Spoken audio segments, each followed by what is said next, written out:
North America ਦੇ ਵਿੱਚ ਵਸਦੇ ਸਾਰੇ ਦਰਸ਼ਕਾਂ ਨੂੰ ਪਿਆਰ ਅਤੇ ਅਦਬ ਸਹਿਤ ਸਤਿ ਸ੍ਰੀ ਅਕਾਲ ਜੀ। ਲੈ ਕੇ ਹਾਜ਼ਰ ਹਾਂ ਜੀ ਸਾਂਝੇ ਮਸਲੇ ਤੇ ਇਹ ਜਿਹੜੇ ਸਾਂਝੇ ਮਸਲੇ ਨੇ ਅੱਜ ਤੁਹਾਡੇ ਘਰਾਂ ਦੇ ਵਿੱਚ ਅਸੀਂ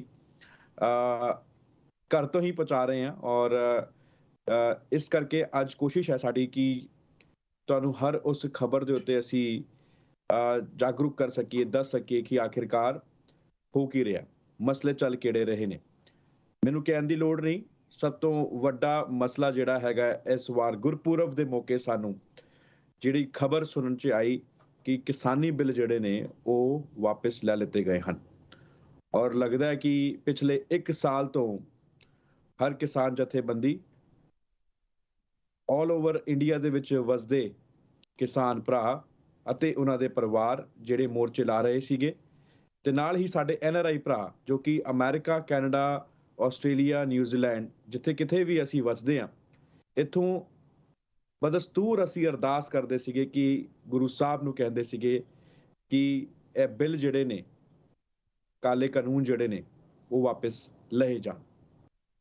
ਔਰ ਮੈਨੂੰ ਲੱਗਦਾ ਹੈ ਕਿ ਅਰਦਾਸ ਜਿਹੜੀ ਹੈ ਉਹ ਕੁੰਭਕਰਨੀ ਨੀਂਦ ਸੁੱਤੀ ਹੋਈ ਸਰਕਾਰਾਂ ਦੇ ਕੰਨਾਂ ਤੱਕ ਗਈ ਔਰ ਗੁਰੂ ਸਾਹਿਬ ਨੇ ਜਿਹੜਾ ਹੈਗਾ ਉਹ ਕਰਿਸ਼ਮਾ ਕਰਕੇ ਵਿਖਾਇਆ, ਜਿਹੜਾ ਲੱਗਦਾ ਸੀਗਾ ਕਿ ਇਹ ਮੈਨੂੰ ਲੱਗਦਾ ਸੀਗਾ ਕਿ ਨਹੀਂ ਹੋ ਸਕਦਾ।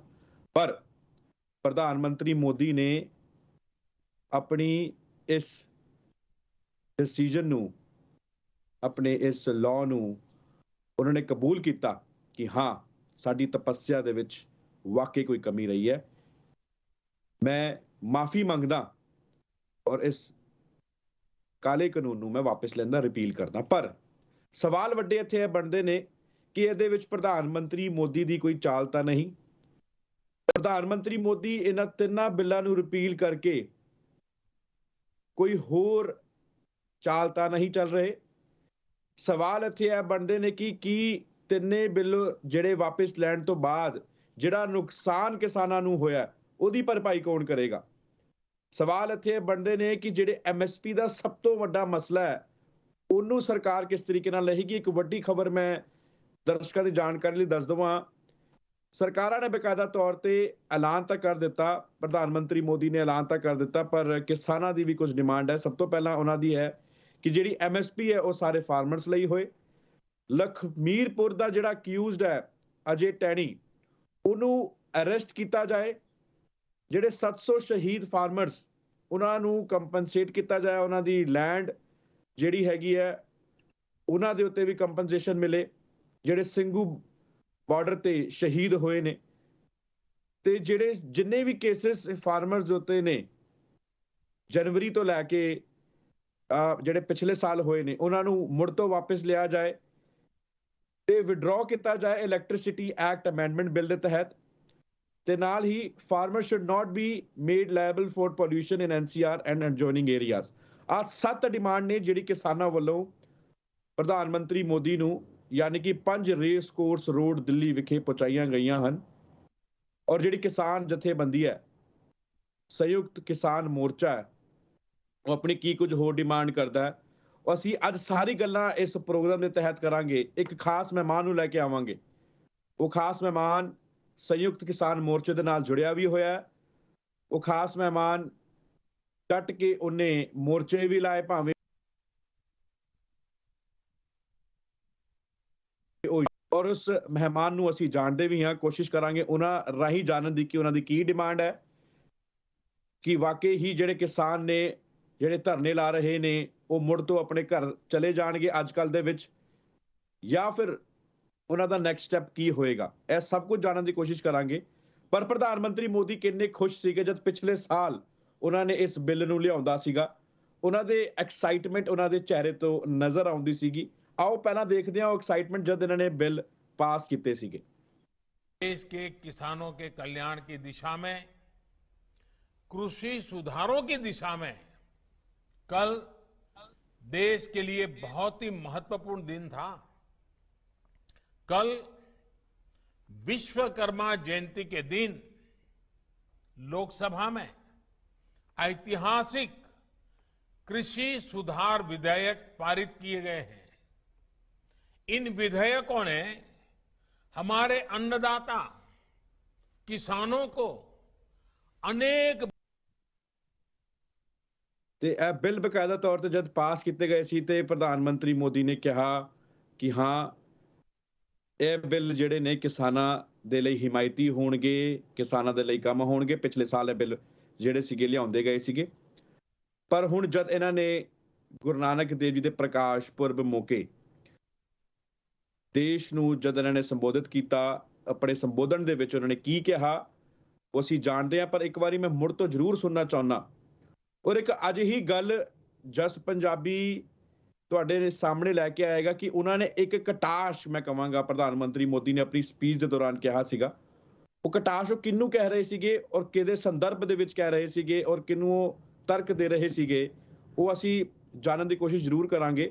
ਪਰ ਪਹਿਲਾਂ ਮੈਂ ਤੁਹਾਨੂੰ ਸੁਣਾਉਣਾ ਚਾਹੁੰਦਾ ਕਿ ਪ੍ਰਧਾਨ ਮੰਤਰੀ ਮੋਦੀ ਨੇ ਜਦ ਇਹ ਤਿੰਨੇ ਕਾਲੇ ਕਾਨੂੰਨ ਵਾਪਸ ਲਿੱਤੇ ਤਾਂ ਕੀ ਕੁਝ हारने की इसी महाअभियान में देश में 3 कृषि कानून लाए गए थे।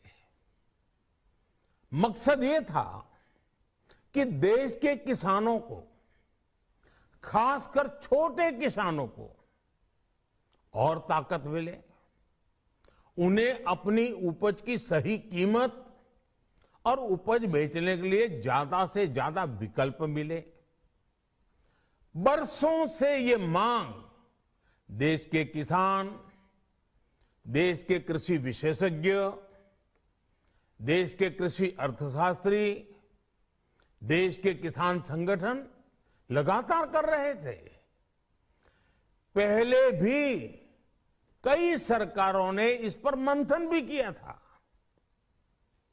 इस बार भी संसद में चर्चा हुई, मंथन हुआ और ये कानून लाए गए।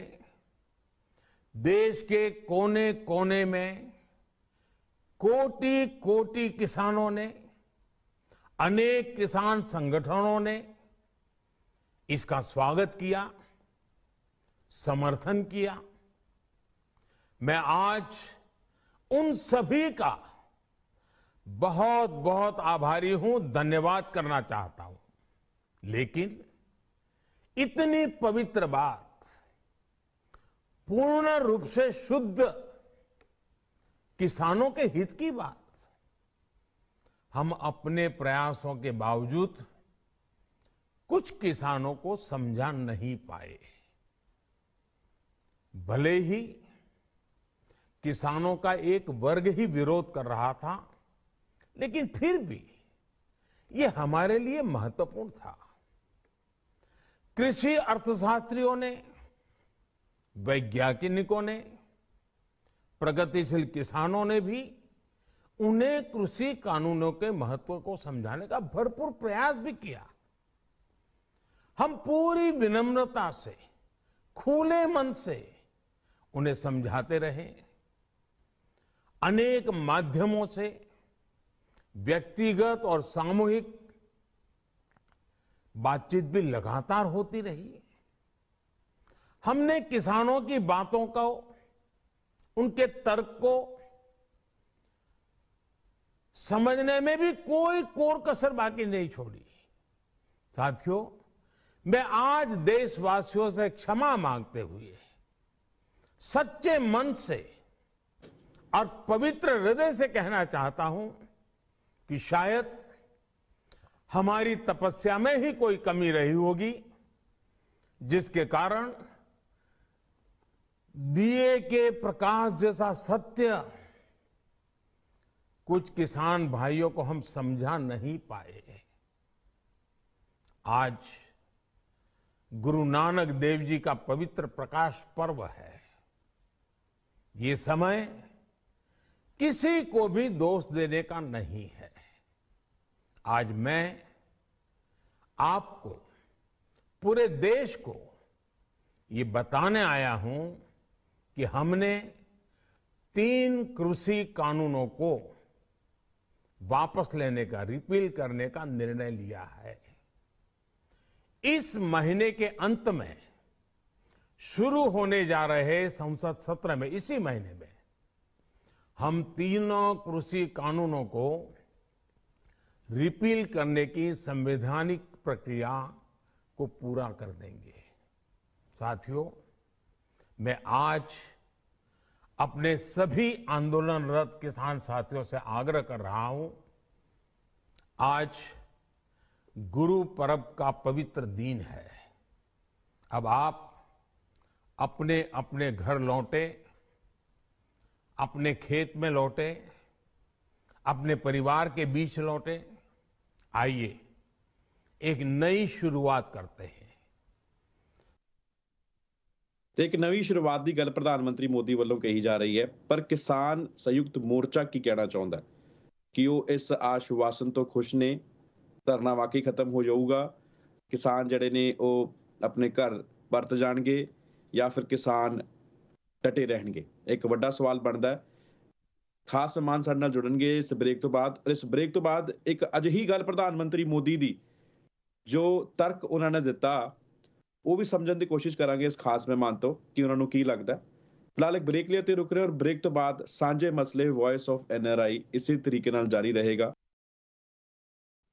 ਬ੍ਰੇਕ ਤੋਂ ਬਾਅਦ ਸਾਡੇ ਸਾਰੇ ਦਰਸ਼ਕਾਂ ਦਾ ਸਵਾਗਤ ਹੈ।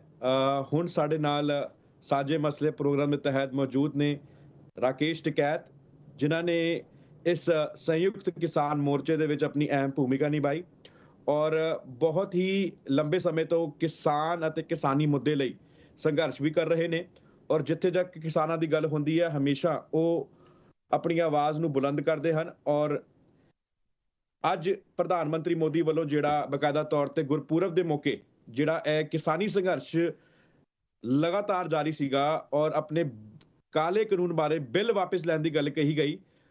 आओ जानने की कोशिश करते हैं राकेश टिकैत साहब होना। तो राकेश जी आपका स्वागत है। और हरियाणवी में और यूपी की भाषा में कही जाती है कि अब आपने डट के मुकाबला किया और यो प्रधानमंत्री मान गया। चलो, सबका धन्यवाद है इसमें, और सभी के सहयोग से ये काम हुआ है। अकेले कोई आदमी नहीं कर सकता, इसमें बहुत लोगों का योगदान रहा और पूरे देश के किसान मजदूरों का योगदान रहा, यहाँ के छात्र नौजवानों का योगदान रहा, यहाँ के अधिकारियों का बड़ा रोल इसमें रहा। यहाँ के बहुत पॉलिटिशियंस हैं जो सत्ता में है, सत्ता के बाहर है, विपक्ष में है, और जो सत्ता में है आज जिनकी मौजूदा सरकार है उनका भी बड़ा योगदान इसमें रहा। और जो बाहर आप लोग बैठे हुए हो तो आपका भी पूरा बड़ा योगदान इस आंदोलन में रहा है। इसमें सभी का योगदान से ये हुआ है। और मोदी जी को शायद हम इतने दिन में अपनी ये बात हम लेट कामयाब हुए, यही कह सकते हैं। जैसे उन्होंने कहा कि हम कुछ लोगों को बात समझा नहीं पाए, तो हम भी है कि हमें भी अपनी बात समझाने में देश के किसानों को टाइम लगा, 1 साल लग गया। लेकिन अभी 3 कानून वापसी हुए हैं, उनकी बातचीत है। वो उम्मीद है कि वो जैसे ही पहला सेशन आएगा तो 2-3 तारीख तक ये कंफर्म ये हो जाएंगे। इस तरह की चर्चाएं हैं। तो आने वाले टाइम पे और जो इशू है उस पर हमने सरकार को लिखा है कि वो बातचीत करें इन पे, जो और इशू है। टिकैत साहब, मैं आपसे जानना चाहूंगा, 1 साल का संघर्ष आपका बहुत ही बदस्तूर रहा। आप लगातार वार्तालाप करते रहे कि मिनिस्ट्री में जाकर आप उनसे मिले, एग्रीकल्चर मिनिस्टर से आप मिले और कई बारी उनसे वार्तालाप होती रही। तो आपको क्या लगता है, देर आया दुरुस्त आया, इस बात को हम समझते हैं कि वाकई ही प्रधानमंत्री मोदी से ये गलती हो गई, वो इतना बड़ा होगा और उनको ये जो बिल है वापस लेने पड़ेंगे। आप कई बार जाके मीडिया के सामने भी बैठे और मीडिया को भी बताया, और एनआरआई जो भाई हैं वो उस मीडिया को गोदी मीडिया कहते हैं। तो आपको लगता है कि गोदी मीडिया भी नहीं समझ पाई इस बात को? नहीं, मीडिया समझती है सारी चीजें, ऑन कैमरा नहीं समझती, लेकिन ऑफ कैमरा जब कैमरे से बाहर आते हैं तो वो सब पक्ष में रहते हैं अपने। एक तरह से जैसे अंडर प्रेशर उनकी बहुत मजबूरियां होती है। मीडिया कर्मचारी तो ठीक है, लेकिन मीडिया हाउस बगैर सरकारों के नहीं चल सकते। तो मीडिया हाउस खिलाफ थे मीडिया कर्मचारी साथ में थे। कई बार मैंने इंटरव्यू आपका सुना, कई सारे मीडिया के साथ आपने वार्तालाप करी, उनको बताने की कोशिश करी। जब आपकी मुलाकात होती थी एग्रीकल्चर मिनिस्टर से, क्या उनको कि आपने ये बयान दिया है कि हम अभी इस किसानी संघर्ष को खत्म नहीं करेंगे जब तक ये लोकसभा में प्रावधान नहीं होता? नहीं, बिल्कुल ये संयुक्त मोर्चे का फैसला है, हमारा कुछ नहीं है। और यहाँ पे हिंदुस्तान में जो एक मोर्चा है, वो सब फैसले वो लेता है। अगर हम भी कोई बयान देते हैं तो ऑथेंटिक बयान वो संयुक्त मोर्चे का होता है। कोई भी हमारे में से बयान देगा तो मोर्चे का ही बयान होगा। ये मोर्चे का फैसला है कि अभी जब तक वो हाउस में पूर्ण रूप से वो नहीं हाउस में पास होगा, नहीं वहां से बाहर निकलेगा, तो जब तक ये हमारे जो आंदोलन है ये हमारा बदस्तूर जारी रहेगा। और उसके साथ साथ जो इस आंदोलन में लोग शहीद हुए हैं, उनके योगदान, बड़ा योगदान रहा है, हम पूर्ण रूप से समर्पित उन्हीं को इसको करते हैं। उनका भी जो कंपनसेशन बनता है, जो केसेस यहाँ पे दर्ज, और एमएस गारंटी कानून वो सरकारें दे, उनके लिए, शहीदों के लिए स्मारक बनाने की जगह दे। तो ये बहुत से सवाल अभी हमारे हैं जो भारत सरकार से बातचीत में शामिल होंगे, और जब भी उनसे बातचीत होगी तो ये हमारे इशू बहुत रहेंगे अभी। राकेश जी, मेरे पास सवाल भी कई सारे हैं। मैं एक आपको प्रधानमंत्री मोदी जी की एक छोटी-सी वीडियो क्लिप सुनाना चाहता हूँ और फिर उसके बाद मैं समझना चाहूँगा आपसे कि वो ये किस वर्ग की बात कर रहे हैं, किस क्लास की बात कर रहे हैं, इस वीडियो पर उन्होंने बाकायदा तौर पर एक तर्क दिया है। वो तर्क किसके लिए कहा जा रहा है, वो मैं आपसे जानने की कोशिश करूँगा। मैं अपनी टीम से दरख्वास्त करता हूँ कि एक बारी वो क्लास वाली वीडियो जो है वो चलाई जाए, फिर हम उसके बारे में जानने की कोशिश करेंगे। नेक नियत से ये कानून लेकर आई थी, लेकिन इतनी पवित्र बात, पूर्ण रूप से शुद्ध किसानों के हित की बात, हम अपने प्रयासों के बावजूद कुछ किसानों को समझा नहीं पाए। भले ही किसानों का एक वर्ग ही विरोध कर रहा था, लेकिन फिर भी ये हमारे लिए महत्वपूर्ण था। कृषि अर्थशास्त्रियों ने, वैज्ञानिकों ने, प्रगतिशील किसानों ने भी उन्हें कृषि कानूनों के महत्व को समझाने का भरपूर प्रयास भी किया। किसानों का एक वर्ग ही विरोध कर रहा था। ये कहां पर आपको लगता है कि तंज कसा जा रहा है? जो लोग आंदोलन कर रहे थे उनके लिए है ये वही तो लोग हैं जो अब ये कुछ वर्ग हैं और कुछ किसान हैं। लेकिन हमने कहा कि जब कोई बातचीत होती है और जब समझौते पे जाते हैं तो कोई न कोई बात आदमी छोड़ के जाता है। गुस्से में हो या उसको जगह छोड़नी पड़े तो कोई न कोई वो तंगसी छोड़ के जाए तो छोड़ के जाता है। हमने मान लिया, जो कुछ कहा वो मान लिया, उन्होंने कानून वापसी ले लिए, किन उससे ले लिए, हम उस पर नहीं अब जाना चाहते। हमारा एक इशू था, वो एक लिया, और वो देश के किसानों का, नौजवानों का, महिलाओं का, आदिवासियों का एक बड़ा इशू ये था, ये वापसी ले लिया। अब उन्होंने गुस्से में कोई चीज वो कह के जा रहे तो कोई बात नहीं, कह लो भाई। पर आपको लगता है नहीं कि ये जो वर्ग है, क्लास है, ये जिस स्पेशली उन्होंने इस बात पे प्रेशर किया कि एक वर्ग को हम समझा नहीं पाए। वो वर्ग आपको लगता है कि कहीं न कहीं वो सिख जथेबंदियों को कहा जा रहा था या फिर एक वर्ग की बात कहा जा रहा था? आपको क्या लगता है कि ये अ, सिख जथेबंदियों के ऊपर था जो पंजाब से आए हैं? ना ना, एक वर्ग ये है कि जो लोग वहां बैठे हुए थे उसमें तो हम सभी आ रहे उसी में। अच्छा। एक वर्ग किसी जाति उसके लिए नहीं, एक वर्ग जो वहां पर बैठा हुआ है, जो आंदोलन कर रहा है, उनको वो बड़े किसान के नाम से भी कहते हैं कभी कभी, उनको एक वर्ग भी कह रहे हैं कभी कभी। और एक वर्ग उनके लिए वही है कि जो वहां पर बैठे हुए हैं और पूरे देश का किसान हमारे साथ है। तो एक वर्ग वो है कि जो आंदोलन कर रहा है, ये है। राकेश जी, सिख जथेबंदियों ने किसान मोर्चा जो है वो भी संभाला आकर बॉर्डर पर, और हाँ, यहाँ पर भी न्यूयॉर्क के अंदर भी, शिकागो के अंदर भी, कैलिफोर्निया के अंदर भी, जितनी भी स्टेट्स हैं यहाँ पर भी प्रदर्शन किया गया, विरोध किया गया। पर जितने भी संगठन के लोग थे, चाहे वो आरएसएस के हों, बीजेपी के हों, उन्होंने कहा कि ये एंटी नेशनल हैं, ये खालिस्तानी हैं। आप उस उसको किस तरीके वे पुकारते रहे। अगर सिख समाज था तो खालिस्तानी बताया, अगर मुस्लिम समाज था तो उसको पाकिस्तानी बताया, अगर कोई दूसरे लोग थे तो उसको चाइनीज फंडी बताया, क्योंकि उनका मकसद है लोगों को डिस्टर्ब करना। कि जो ये आंदोलनकारी है ये किसी भी तरह से डिस्टर्ब हो, हताश हो, और ये मोर्चा छोड़ के ये किसी दूसरी चीजों में उलझ जाए और हम अपनी बात में कामयाब हो जाए।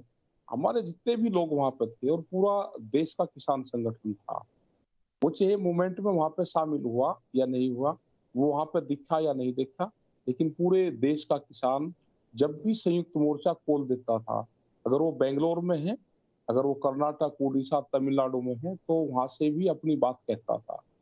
जब भी ट्रैक्टर मार्च निकलने की बात करती थी, तो संयुक्त मोर्चा की कॉल पे पूरा देश का किसान, मजदूर, आदिवासी वो निकलता था। तो उसमें सभी आते हैं और जो भी आंदोलनरत थे, ये सब चीज सबके लिए कहा गया था इसमें। पर फिर गुरु नानक देव जी के प्रकाश पुरब के मौके पर ही क्यों ये बिल वापस लिए गए? तो ये किसको खुश किया जा रहा था? इसमें मुझे या हमारे यहाँ पर जो लोग हैं उनको कुछ समझ नहीं आ रहा। ये था कि पंजाब के लोग शुरू में आंदोलन में आए और सिख समाज बड़ी बढ़ चढ़ के इसमें हिस्सा ले रहा था कि भाई गुरु नानक देव का पर्व है और गुरु परंपरा को मानने वाले लोग हैं, तो उनको ही खुश कर दो, और जो उनसे गलतियां हुई सरकारों से, ये इसी से हमारा कुछ पाप धुल जाए, ये हो सकता है। तो आपको लगता है कि पंजाब ने सिख समाज ने सबसे पहले इसको लीड किया, इस प्रोटेस्ट को, उसके बाद पूरे देश में ये विचार का विषय बना और उसके बाद से इस आंदोलन ने इतनी तूल पकड़ ली? ये आंदोलन पूरे देश का था। पंजाब में इस आंदोलन को लोग 4 महीने पहले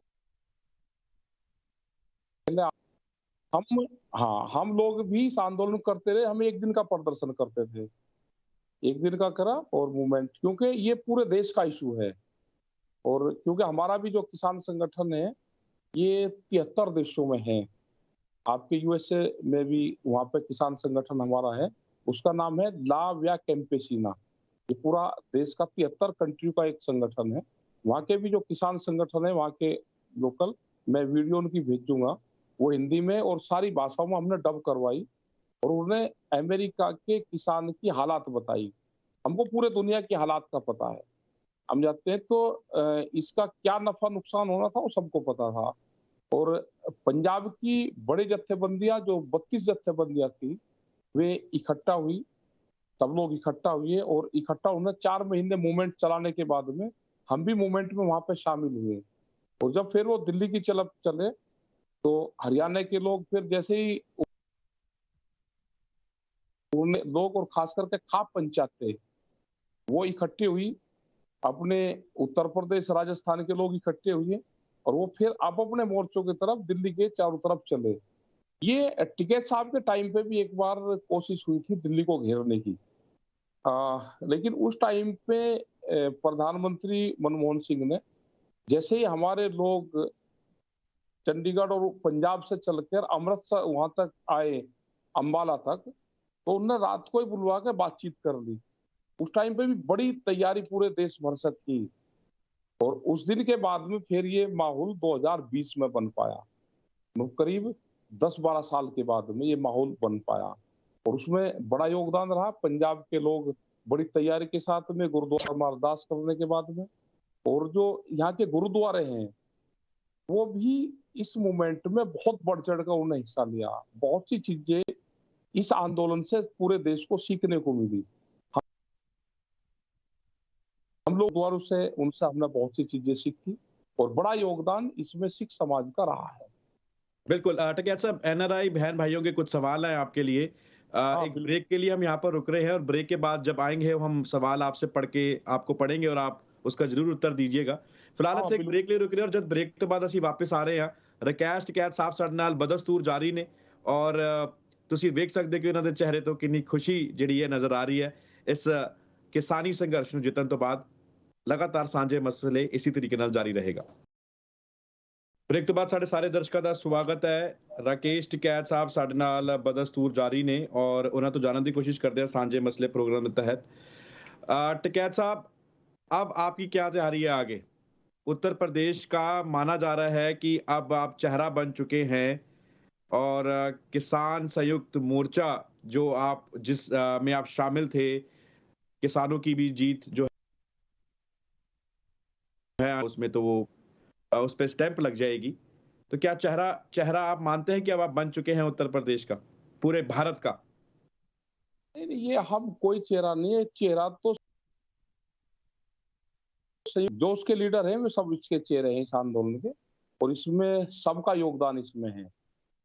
हम तो पहले भी करीब हम 30 साल से आंदोलन में हैं और हम बाहर यूरोप के पूरे कंट्री करीब हम 24 कंट्री गए पूरी दुनिया में। हम हांगकांग में गए तो वहां पे भी हम जेल में गए, हम जर्मनी में आए तो वहां पे भी जेल में रहे और बहुत मूवमेंट पूरे दुनिया में किए। हमने 2002 में पार्लियामेंट पे ताले लगाए और वहां पे फसलें जलाने का काम करा। एक करीब वहां पे 45 मिनट हम पार्लियामेंट के गेट पर रहे। तो अपनी बात कहने का एक तरीका है, लेकिन संयुक्त मोर्चे में आज जिस तरह की क्योंकि न्यूज चैनल बहुत आज है, अखबार बहुत है और एक ये बड़ी घटना ठीक है और जो इशू थे वो पहले अलग अलग मोर्चों पर लड़ाई होती थी। अब सबने इकट्ठा होकर सबके इशू एक थे, सबके मुद्दे एक थे,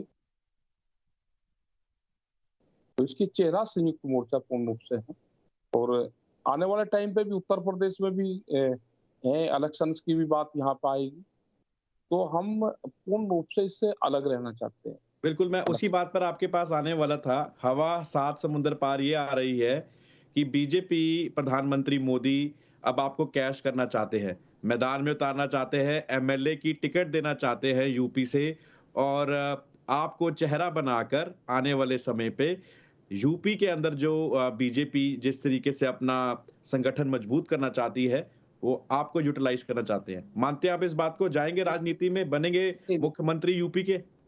नहीं, नहीं, हमें कोई राजनीति में नहीं जाना और ना हमें इस वाली मूवमेंट से हम बहुत दूर हैं, पॉलिटिक्स से।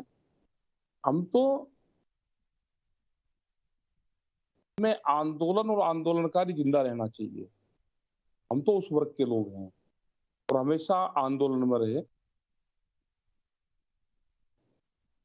लेकिन जिसकी जिस चीज में पहचान है, जनता जिसको जिस रूप में देखना चाहती है, उसी में ही रहना चाहिए। तो हम तो आंदोलनकारी हैं, तो हम आंदोलनकारी रहना चाहते हैं। हम किसी उसमें नहीं जाना चाहते कहीं पे भी।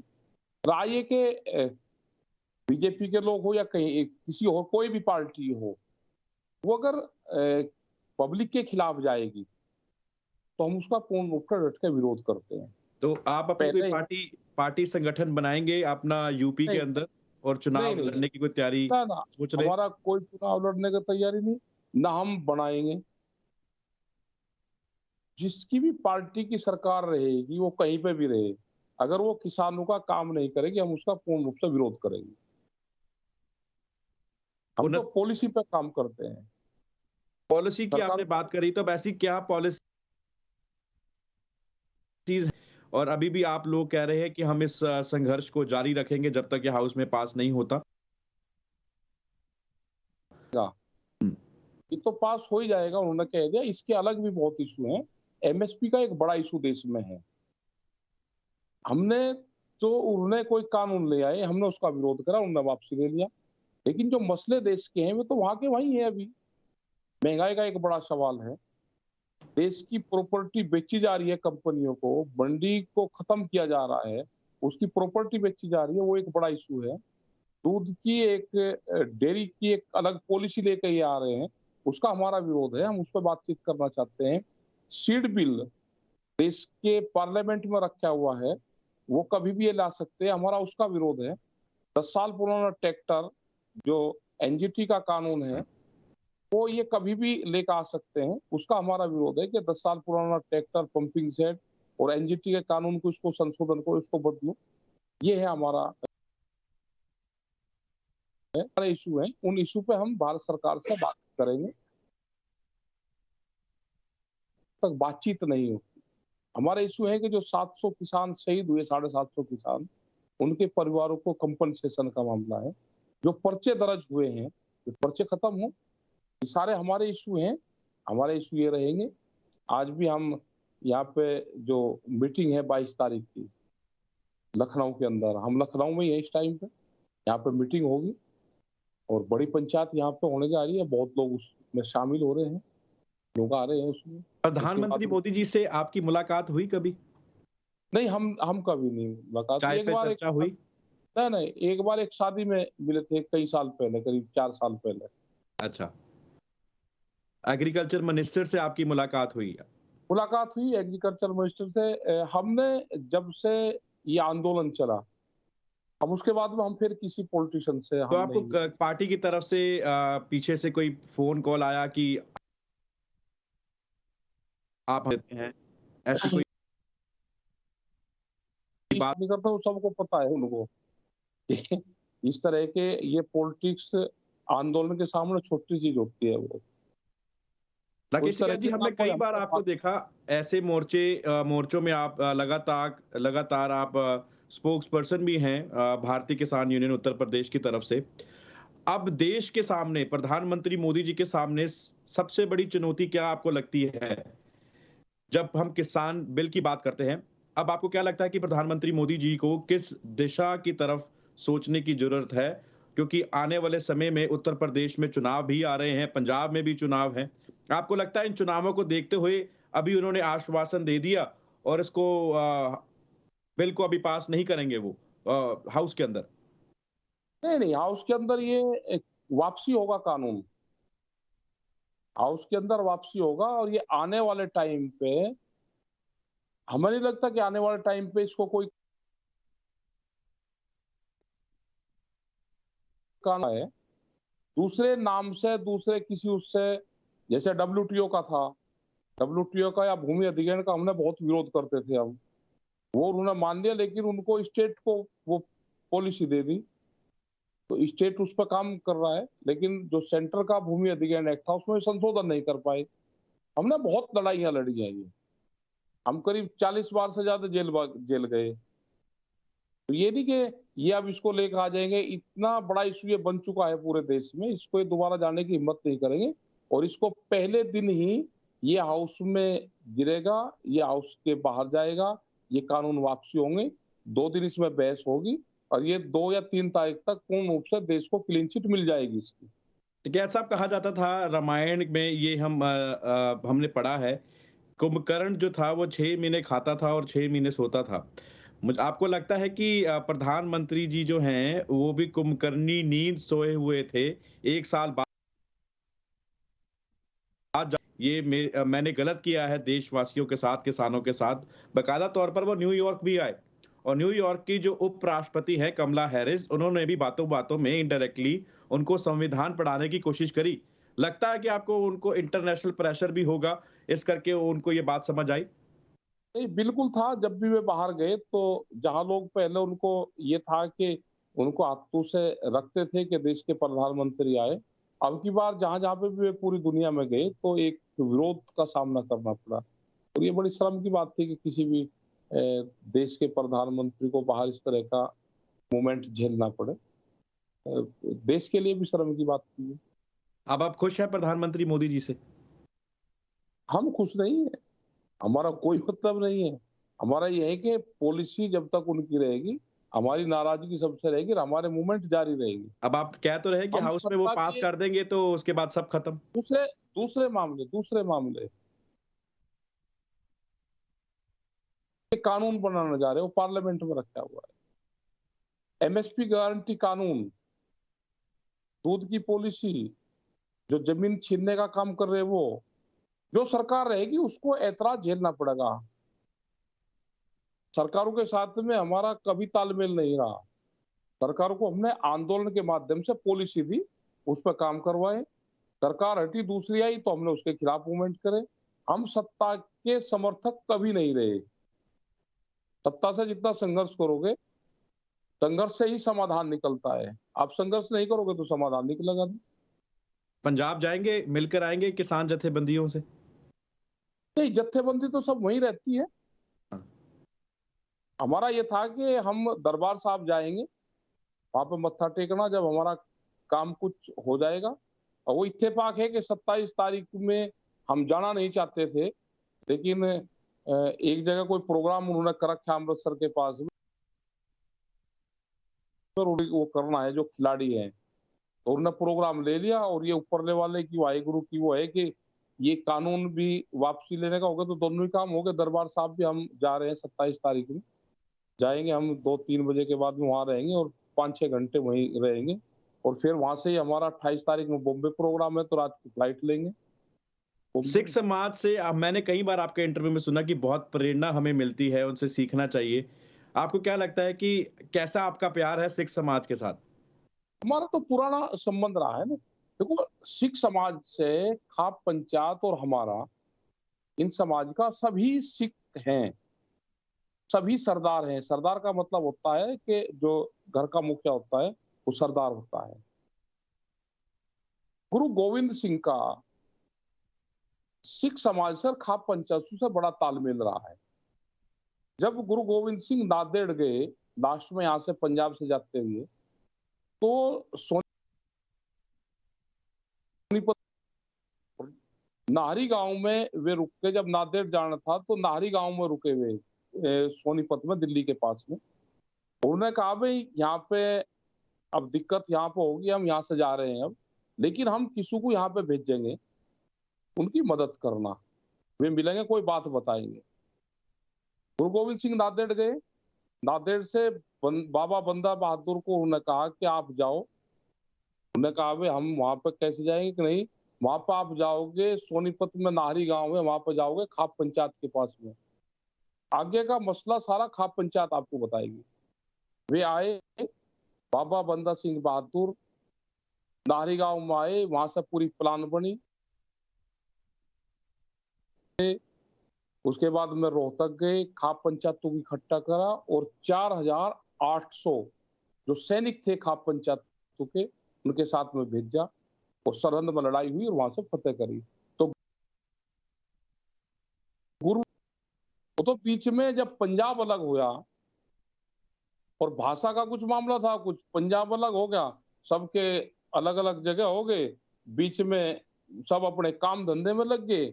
ये तो जो संबंध हुआ है, ये संबंध होती तो इसमें 2 दिन तो लगे ही नहीं इकट्ठा होने में। आए और 2 दिन में सब इकट्ठा हो गए। जो पुराना 200-300 साल पहला इतिहास था वो जागृत हो गया, सब मेल मिलाप हो गए। आपको लगता है कि बाबा बंदा सिंह बहादुर ने जिस तरीके से जमीनें हड़प ली गई थी, जमीनों के ऊपर कब्जा हो गया था, उसको छुड़वाने का काम किया, इतिहास कहा जाता है कि दोहराता है, ये इतिहास दोहराया? आपको लगता है कि बाबा बंदा सिंह बहादुर की जो सोच है, पहली बार जैसे सिखों ने जमीनें छुड़वाकर उनको दी थी जिनकी जमीन थी वो? ये वही तो सब लोग हैं, उसी की तो लड़ाई और वही सारी फौजें हैं। और आज भी जिस तरह से खाप पंचायतों ने मदद की है आंदोलनों की, तो आज से 300 साल पहले भी खाप पंचायत जब अत्याचार होता था तो मदद करती थी। और आज भी हरियाणा की खाप पंचायतों ने पूरे देश के किसानों के साथ में वो खड़ी हुई और उन्होंने कभी नहीं कहा कि हम मंच पाएंगे। उन्होंने कहा कि जो संयुक्त मोर्चा है वो लड़ाई लड़े, हम उसके पीछे खड़े हुए हैं। तो खाप पंचायतें हमेशा अगर जुल्म हुआ है तो उसके साथ में खड़ी रही। उन्होंने अपनी फौजें दी। दिल्ली को अंग्रेजों ने जब घेरू रखा और मुगल बादशाह जो आखिरी बादशाह थे बहादुर शाह जफर, उनने खाप पंचायतों को प्रस्ताव भेजा, जो मुख्यालय मुजफ्फरनगर में है, कि अब हमारे से आप इसको बचाने का काम करें, आप इसको राजपाट आप चलाएं। और यह हुआ कि 18,000 में 8,000 सैनिक हमारे शहीद हुए। आप पंचायत के लोग, वे पंजाब तक के लोग थे, वे हरियाणा थे, उत्तर प्रदेश और राजस्थान के लोग थे। वो चिट्ठियां आज भी है, लेकिन वो इतिहासों में दिखा नहीं गया हमारा कि इसको, दिल्ली को और लाल किले को बचाने के लिए तो 8,000 सैनिकों की हमारी कुर्बानी हुई है इसमें, किसानों की। अब पंचायत के लोग कौन थे? वे किसान ही तो थे, और वही बिल्कुल आज हैं।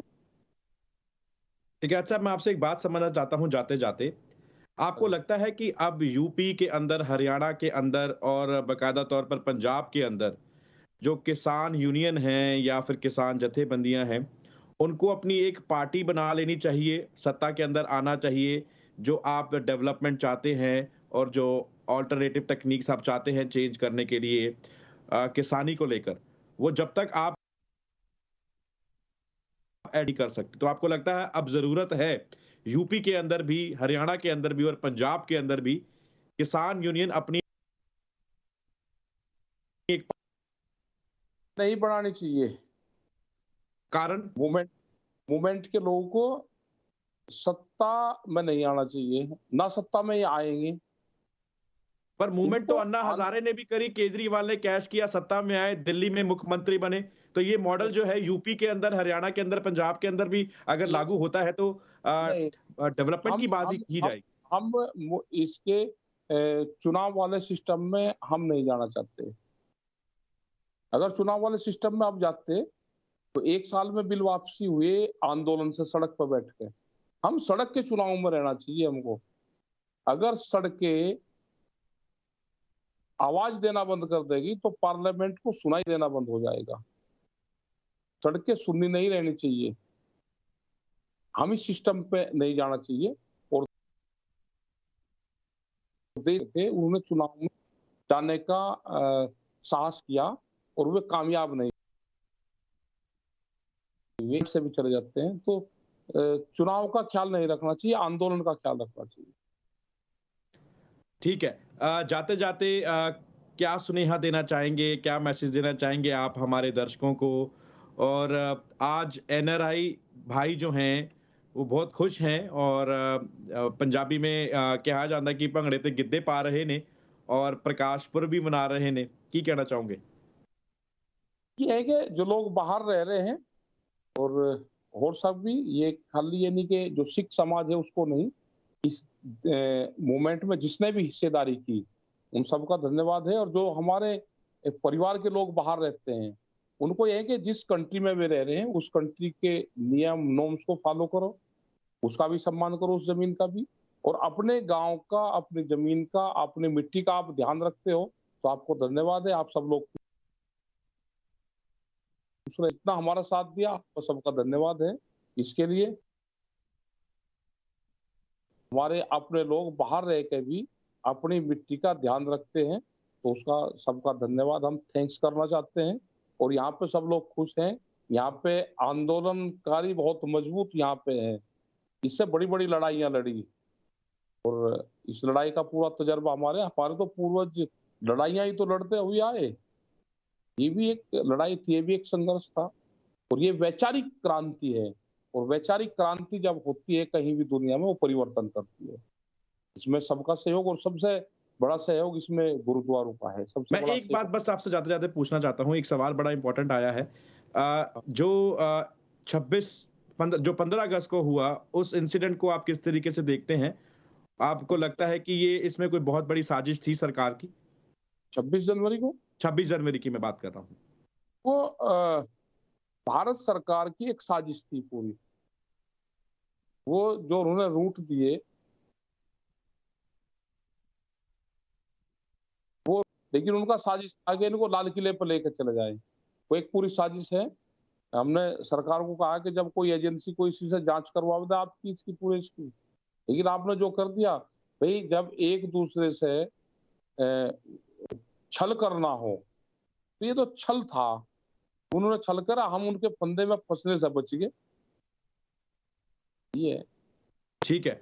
टिकैत साहब, बहुत बहुत मेहरबानी, आप हमारे साथ जुड़े, बहुत बहुत धन्यवाद। आपने अपने विचार इस प्लेटफॉर्म के ऊपर रखे सांझे मसले के तहत। आपने हमारे दर्शकों को बताया कि मसले ये जो है सांझे है, हमारे प्रोग्राम का नाम भी सांझे मसले है। तो आपको लगता है कि ये जो किसानी मुद्दा है ये साझा मसला है, ये सबका मसला है और उसको हम एक साथ मिलकर इसको इसकी लड़ाई लड़ेंगे। और आपने कहा कि हम राजनीति में नहीं आएंगे और किसान यूनियन को राजनीति में आना भी नहीं चाहिए, क्योंकि आप बिल्कुल। सड़क की लड़ाई लड़ रहे हैं और सड़क की जो आवाज है वो सड़क पर रहकर आप बुलंद करके पार्लियामेंट में नेतागण हैं उनको आप सुनाना चाहते हैं। बहुत बहुत धन्यवाद। धन्यवाद जी, धन्यवाद। ਸੋ ਐਸੀ ਕਿ ਸਾਡੇ ਨਾਲ ਰਾਕੇਸ਼ ਟਕੈਤ, ਜਿਨ੍ਹਾਂ ਨੇ ਸਾਂਝੇ ਮਸਲੇ ਇਸ ਪ੍ਰੋਗਰਾਮ ਦੇ ਤਹਿਤ ਆਪਣੀ ਗੱਲ ਰੱਖੀ, ਆਪਣੇ ਵਿਚਾਰ ਪ੍ਰਗਟ ਕੀਤੇ। ਆਉਣ ਵਾਲੇ ਨੈਕਸਟ ਸੰਡੇ ਅਸੀਂ ਇਸ ਪ੍ਰੋਗਰਾਮ ਦੇ ਤਹਿਤ ਹੋਰ ਵੀ ਜਾਣਕਾਰੀਆਂ ਲੈ ਕੇ ਆਵਾਂਗੇ। ਵੱਖ-ਵੱਖ ਕਿਸਾਨ ਜਥੇਬੰਦੀਆਂ ਦੇ ਜਿਹੜੇ ਸਪੋਕਸ ਪਰਸਨ ਹਨ ਉਹਨਾਂ ਨੂੰ ਲੈ ਕੇ ਆਵਾਂਗੇ ਔਰ ਦੱਸਾਂਗੇ ਕੀ ਇਹ ਜਿਹੜੇ ਮਸਲੇ ਨੇ ਇਹ ਸਾਂਝੇ ਨੇ। ਧੰਨਵਾਦ, ਸਤਿ ਸ੍ਰੀ ਅਕਾਲ।